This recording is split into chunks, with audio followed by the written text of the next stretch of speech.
আচ্ছা এবার দেখো, এবার এটা হচ্ছে 3 নম্বর ক্লাস, 2 নম্বর ক্লাস, 2 নম্বর ক্লাসে দেখো প্রত্যক্ষ পদ্ধতি আমরা এখানে দেখতে পাচ্ছি। প্রত্যক্ষ পদ্ধতি, কল্পিত গড় পদ্ধতি, কল্পিত গড় পদ্ধতি আর বিচ্যুতি গড় পদ্ধতি। বিচ্যুতি গড় পদ্ধতি, কল্পিত গড় পদ্ধতি বা সংক্ষিপ্ত পদ্ধতি বা বিচ্যুতি পদ্ধতি। ঠিক আছে, 3টে পদ্ধতি আমাদেরকে দেখতে হবে। 3টে পদ্ধতি টাইপগুলো প্রায় একই। আর হচ্ছে ক্রমবিচ্যুতি পদ্ধতি, স্টেপ ফাংশন, ক্রমবিচ্যুতি। তাহলে এখানে 3টে পদ্ধতি কি? প্রত্যক্ষ পদ্ধতি, কল্পিত গড় পদ্ধতি বা বিচ্যুতি পদ্ধতি আর ক্রমবিচ্যুতি পদ্ধতি। প্রত্যক্ষ গড় পদ্ধতি বলতে এই যে এই অঙ্কটা দেখো, যৌগিক গড় নির্ণয়, মানে আমরা যেটা এমনিতে নর্মালি করছি সেটা কি আমরা বলবো যে প্রত্যক্ষ পদ্ধতি। যৌগিক গড় নির্ণয়ের এই নতুন পদ্ধতিকে প্রত্যক্ষ পদ্ধতি বলা হয়। আশা কাকিমার দোকানের লাভের অবিন্যস্ত তথ্য থেকে গড় লাভ পেয়েছি 456.50, বিন্যস্ত তথ্য থেকে গড় লাভ পেলাম 458.33। টেবিল 2 এর এই আসন্ন মানকে 458.33 নিয়ে যেতে পারবো। আচ্ছা, তাহলে এই যে পদ্ধতিটা গেল, এই পদ্ধতিটা হচ্ছে প্রত্যক্ষ পদ্ধতি, মানে আগের যে পদ্ধতিটা অঙ্কগুলো করলাম, মানে এমনি চোখে দেখে করা যাচ্ছে, summation of F I X I by summation of F I. হ্যাঁ, উল্লেখ থাকবে। আচ্ছা এবার দেখো কল্পিত গড়। কল্পিত গড় পদ্ধতি মানে এই কোথাটার মধ্যে একটা গড়টাকে কল্পনা করতে হবে, মানে গড়টাকে ধরে নিতে হবে। গড়টাকে ধরে নিয়ে তার থেকে বের করতে হবে, গড় বের করতে হবে। যেমন ধরো এই যে টেবিলের যে অঙ্কটা আছে, এটা থেকেই বোঝা যাবে। এই অঙ্কটা দেখো, প্রয়োগ 4। প্রয়োগ 4-এ দেখতে পাচ্ছি লাভের পরিমাণ 300 থেকে 350, 350 থেকে 400, 400 থেকে 450। এতে দিন সংখ্যা দেওয়া আছে 2, 5, 7, 7, 5, 4, মানে আগের টেবিলটাই আছে, ওটাকে প্রত্যক্ষ পদ্ধতিতে করেছি। আগেরটা ভাগযুক্ত গড়, যেটা প্রত্যক্ষ পদ্ধতি। এবার যেটা করবো সেটা হচ্ছে কল্পিত গড় পদ্ধতি। আমরা প্রথমেই মধ্যক বের করবো। মধ্যক বলতে দুটোকে যোগ করে 2 দিয়ে ভাগ। 300 প্লাস 350 বাই 2 সমান কত পেলাম? 325। তারপরে 375, 425, 475, 525, 575। এদের মধ্যে যে কোনো একটি সংখ্যাকে আমরা গড় হিসাবে কল্পনা করব, যে কোনো একটা সংখ্যাকে। তার মধ্যে দেখো যে কোনো, ধরো 425টা মাঝামাঝি করার চেষ্টা করব, সবসময় মাঝামাঝি নেওয়ার চেষ্টা করব। তবুও দেখ এটা মাঝে নয়, কারণ এদিকে 2টো আছে, এদিকে 3টে আছে। তাই 425টা না নিয়ে 475টাও আমরা নিতে পারতাম, একই ব্যাপার। ওপরের দিকে 3টে রাখতাম, নিচের দিকে 2টো রাখতাম। তাহলে এখানে হচ্ছে 425টাকে ধরা হয়েছে, গড় হিসাবে কল্পনা করা হয়েছে। যে কোনো দুটোর যে কোনো একটা, দুটো সংখ্যার যে কোনো একটা। যদি ধর এখানে উভয় দিকে এটা যদি না থাকতো, 475টা না থাকতো, তাহলে উভয় দিকে তো 2টো, তখন তো এটা হতো, তখন তো 425টাই হতো। তাহলে আবার আমরা যদি ওপরের দিকটা ছেড়ে দিয়ে 475কে নিতাম, সেটা হতো, একই হতো। কল্পনা করছি তো, কল্পনা আমি কোনটা করবো সেটা তো ব্যাপার নয়। আমাকে এখানে কল্পিত মানে কল্পনা করতে বলেছে। দেখো এখানে বলছে যে এক্স আই থেকে বিয়োগ করা হয়। আচ্ছা, যৌগিক গড় হিসাবে কল্পিত গড় এ কে সাধারণভাবে এর মধ্য থেকে যে কোনো যে এক্স আই কেন্দ্রে আছে তা নেওয়া হয়। এর মধ্য থেকে এক্স আই, এখানে তো 2টো কেন্দ্রে আছে, এখানে 425টাও কেন্দ্রে আছে, 475টাও কেন্দ্রে আছে। ধরো যুগ্ম সংখ্যার ক্ষেত্রে, যুগ্ম সংখ্যক যখন থাকবে তখন তার ক্ষেত্রে যদি আমরা মাঝামাঝি নিতে যাই, 2টো মধ্যক থাকবে। যুগ্ম ক্ষেত্রে যখন নাম্বার অফ কোয়ান্টিটি 1টা, 2টো, 3টে, 4টে, 5টা, 6টা সংখ্যা যেহেতু আছে, তার মাঝের সংখ্যা কটা পাবো? 2টো পাবো। যদি এটা 5টা থাকতো, তার মাঝের সংখ্যা কটা পেতাম? 1টা পেতাম। তাহলে এখানে এই দুটোর মধ্যে যে কোনো আমরা একটা নিতে পারি। 425, 475-এ 425কেও নিতে পারি, 475কেও নিতে পারি। দুটো দিয়ে অঙ্ক হবে এবং দুটো দিয়ে একই উত্তর আসবে। ঠিক আছে, তাহলে এখানে 425টা নেওয়া হয়েছে। তারপরে কি হচ্ছে? ডিআই বের করা হচ্ছে। ডিআই সমান এক্সআই মাইনাস এ। এক্সআই মাইনাস এ, এক্সআই কোনগুলো? এগুলো তো 325, 375, 425, এগুলো সবই এক্স। তাহলে এক্সআই মাইনাস এ, এ মানে তো আমরা এটা ধরেছি, 425টাকে ধরেছি। তাহলে 325 মাইনাস 425 কত হবে -100, 375 মাইনাস 425 -50, 425 মাইনাস 425 শূন্য, 475 মাইনাস 425 50, 525 মাইনাস 425 100। আচ্ছা 575 থেকে মানে কত 150। এবার একটা কথা বলি যে আমরা অনেক সময় কি করি, বড়টার থেকে ছোটটাকে বিয়োগ করে দিই, দিয়ে মাইনাসগুলোকে আউট করে দিই। অ্যাকচুয়ালি সেটা নয়, আমাদেরকে যেটা করতে বলেছে সেটাই করতে হবে। D I equal to X I minus A, এক্সআইটাকে আগে রাখতে হবে, এটাকে পরে রাখতে হবে, দিয়ে বিয়োগটা করতে হবে। মানে ইচ্ছা মতো যে ওটা প্লাস করে দিলাম সেটা করলে হবে, কারণ আমার মাইনাসটা এখানে লাগবে। তাহলে এবার 325 তার জন্য পেয়েছি -100, তাহলে এইটা হচ্ছে ডিআই পাওয়া গেল। এই যে সংখ্যাগুলো এগুলো সব হচ্ছে ডিআই এর সংখ্যা। এবার যেটা করতে হবে ডিআই এফআই, ডিআই এফআই বের করতে হবে।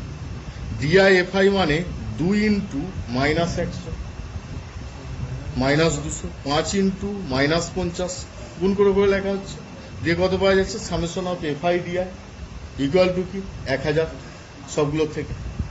এবার সূত্রটা হচ্ছে এইটি সূত্র, এত কিছু দেখার দরকার নেই, এইটি মনে রাখলেই হবে।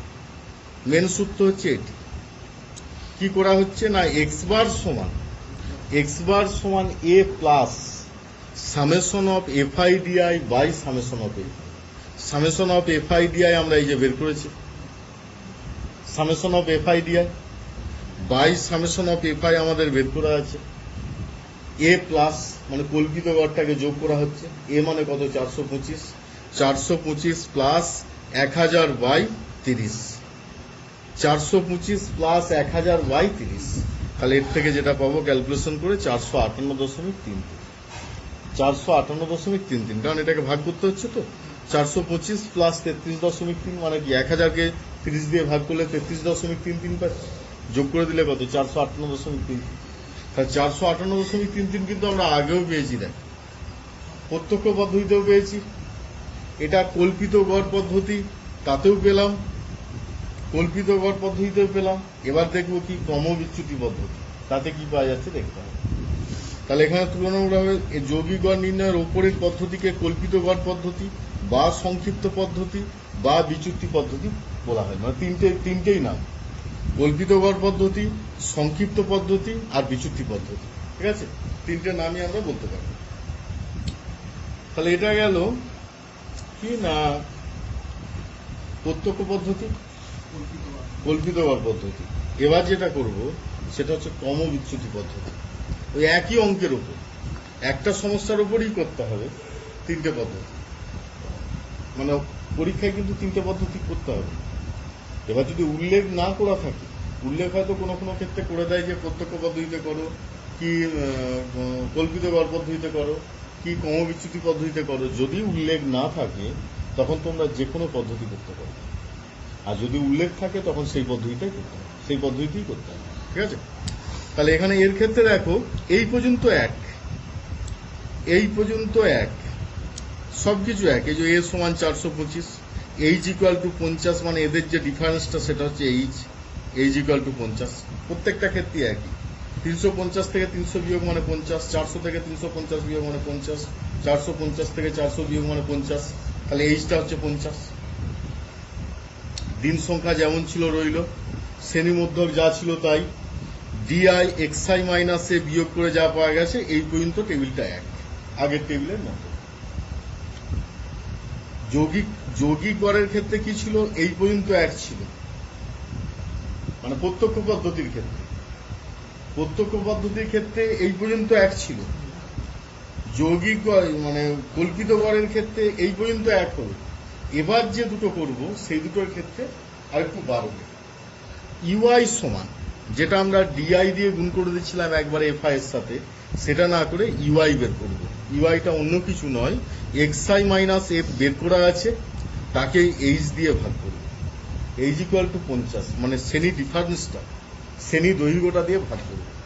শ্রেণী দৈর্ঘ্য এখানে 50 পেলাম, 50 দিয়ে ভাগ করা মানে XI minus A by 50, XI minus A by 50 মানে -2, -1, 0, 1, 2, 3।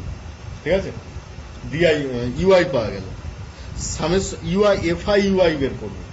এফআই ইউআই বলতে 2 into -2 -4, 5 into -1 -5, 7 into 0 0, 7 into 1 7, 5 into 2 10, 4 into 3 12। এটা গুণ করাটা আরো সহজ হয়ে গেল, যেহেতু এই যে ভাগ করাটা কঠিন হয়েছে ওই জন্য গুণ করাটা সহজ হচ্ছে। তাহলে এর ক্ষেত্রে পাচ্ছি সামেশন অফ এফআই ইউআই সমান 20, সামেশন অফ এফআই ইউআই সমান 20। এর ক্ষেত্রে সব এক, এই সূত্রটুকু শুধু মনে রাখবে, এই জায়গা পর্যন্ত বাদ। আগের সূত্রটা কি ছিল? এক্স বার সমান লেখা হতো A plus summation of FI D I by summation of F I. এর ক্ষেত্রে ওই সবই এক থাকবে, summation of FI UI by summation of F I, কিন্তু তার সাথে একটা এইচ গুণ হবে। মানে যেটাই যে ভাগ করছি সেটাকে তো ব্যালেন্স রাখতে হবে। এই যে এইচ দিয়ে যেমন ভাগ করলাম সেটাকে ব্যালেন্স রাখার জন্য এইচ দিয়ে গুণ করা হচ্ছে, এইচ দিয়ে এই এইচটা আসছে। তাহলে H into summation of FI UI by summation of FI. তাহলে 425 প্লাস 50 ইন্টু এইচ এর মান কত? 50। তো 50 ইন্টু 20/30, 20/30 মানে কত? 2/3। তাহলে 50 ইন্টু 2/3, তাহলে 458.33। তাহলে একই এলো। তাহলে তিনটে পদ্ধতি আমরা পেলাম। একটা পদ্ধতি হচ্ছে প্রত্যক্ষ পদ্ধতি, একটা হচ্ছে কল্পিত গড় পদ্ধতি, আর একটা হচ্ছে ক্রমবিচ্যুতি পদ্ধতি। তিনটে পদ্ধতির নিয়ম হচ্ছে একটা অঙ্কের উপরই যদি তিনটে পদ্ধতিকে আমরা প্রয়োগ করি, প্রথম অঙ্কের ক্ষেত্রে বা প্রত্যক্ষ পদ্ধতির ক্ষেত্রে আমরা করব কি, প্রথমে হচ্ছে মধ্যক বের করবো, শ্রেণী মধ্যক আর এফআই তো দেওয়া আছে, এফআই মানে পরিসংখ্যা, শ্রেণী পরিসংখ্যা দেওয়া আছে। তাহলে এক্সআই এফআই বের করবো, প্রত্যেকটা শ্রেণীর এক্সআই এফআই বের করবো, সামেশন অফ এফআই এক্সআই বের করবো, সামেশন অফ এফআই এক্সআই। আর সামেশন অফ এফআই মানে পরিসংখ্যাগুলোকে যোগ করে রাখবো আগের থেকে। তার প্রত্যক্ষ পদ্ধতিতে গড় হবে, প্রত্যক্ষ পদ্ধতিতে ওই সমস্যাটার ক্ষেত্রে গড় হবে summation of FI XI by summation of FI. তাহলে এটা হচ্ছে খুব সহজ পদ্ধতি, যেটা হচ্ছে প্রত্যক্ষ পদ্ধতি। এবার যেটা করবো কল্পিত গড় পদ্ধতি। আমাদের যে শ্রেণীটা দেওয়া আছে সেই শ্রেণীর ক্ষেত্রে মাঝামাঝি ধরো 6টা যদি সংখ্যা থাকে বা 6টা যদি শ্রেণী থাকে, তার মাঝের সংখ্যা কটা হবে? 2টো হবে। দুটো যে কোনো একটাকে এ ধরবো, এ মানে কল্পিত গড় ধরবো, কল্পিত গড় যে কোনো একটাকে। বা আমরা যদি 5টা শ্রেণী থাকে তার ক্ষেত্রে মাঝের সংখ্যা একটাই পাওয়া যাবে, তা সেই সংখ্যাটাকে কল্পিত গড় ধরবো। কল্পিত গড় ধরার পর ওই কল্পিত গড়টা প্রত্যেকটা মধ্যক থেকে বিয়োগ করবো, প্রত্যেকটা মধ্যক থেকে বিয়োগ করবো। মধ্যক যে আমরা বের করে রেখেছি, প্রত্যেকটা শ্রেণী মধ্যক যে বের করে রেখেছি সেই শ্রেণী মধ্যক থেকে বিয়োগ করবো, দিয়ে কি পাওয়া যাবে? ডিআই পাওয়া যাবে। ডিআই দিয়ে এবার ডিআই এক্সআই বের করবো, ডিআই এফআই, প্রত্যেকটা শ্রেণীর ডিআই এফআই বের করবো, ডিআই এফআই গুলোকে যোগ করবো। তাহলে কি পাওয়া যাবে? Summation of FI DI, summation of FI DI. আর সামেশন অফ এফআই আগের থেকে বের করে রেখেছি, পরিসংখ্যাগুলোকে যোগ করবো। তাহলে প্রত্যক্ষ কল্পিত গড় পদ্ধতিতে কোনো একটা সমস্যার গড় হবে এ প্লাস, কোনো একটা সমস্যার গড় হবে A plus summation of FI D I by summation of F I, summation of FI. তাহলে এই পদ্ধতিতে এবার মানগুলোকে বসে দিলে উত্তর পাওয়া যাবে। আচ্ছা, এবার আসছি ক্রমবিচ্যুতি পদ্ধতি। ক্রমবিচ্যুতি পদ্ধতির প্রত্যক্ষ পদ্ধতি কল্পিত গড় পদ্ধতি পুরোটাই হবে, মানে একদম ডিআই পর্যন্ত হবে, ডিআই সমান এক্সআই মাইনাস এ ওই পর্যন্ত হবে। তারপরে আমরা শ্রেণী দৈর্ঘ্য দিয়ে, শ্রেণী দৈর্ঘ্য তো একটাই পাওয়া যাবে, প্রত্যেকটা শ্রেণী দৈর্ঘ্য, ওই শ্রেণী দৈর্ঘ্য দিয়ে আমরা বা শ্রেণী দৈর্ঘ্য বা এইচ দিয়ে আমরা ওই যে ডিআই পেলাম ওই ডিআই গুলোকে ভাগ করব। ভাগ করে কি পাওয়া যাবে? ডিআই বাই এইচ মানে কি পাওয়া যাচ্ছে? ইউ পাওয়া যাচ্ছে, ইউআই। তাহলে ইউআই প্রত্যেকটা শ্রেণীর ক্ষেত্রে ইউআই বের করছে, ওই ইউআই গুলোকে এফআই এর সঙ্গে গুণ করব। তাহলে কি পাওয়া যাবে? Summation of FI U I, summation of FI U I, summation of FI UI.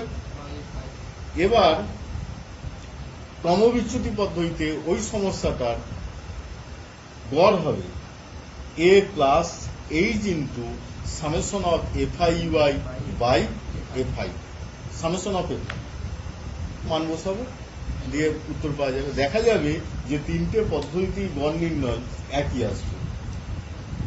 যে কোনো একটা সমস্যার ক্ষেত্রে তিনটে পদ্ধতিতে গড় নির্ণয় করলে আমরা একই পাবো। একই পাবে। সেটা যাই হোক, মানে সমস্যাটা যাই হোক, তিনটে পদ্ধতি, প্রত্যক্ষ, কল্পিত গড় পদ্ধতি, ক্রমবিচ্যুতি পদ্ধতি, তিনটে পদ্ধতি গড়টা আমরা এক পাবো। তাহলে এই তিনটে পদ্ধতির উপর আমাদের অনুশীলনে অঙ্ক করতে হবে, সেটা পরের ক্লাসে পড়াবো।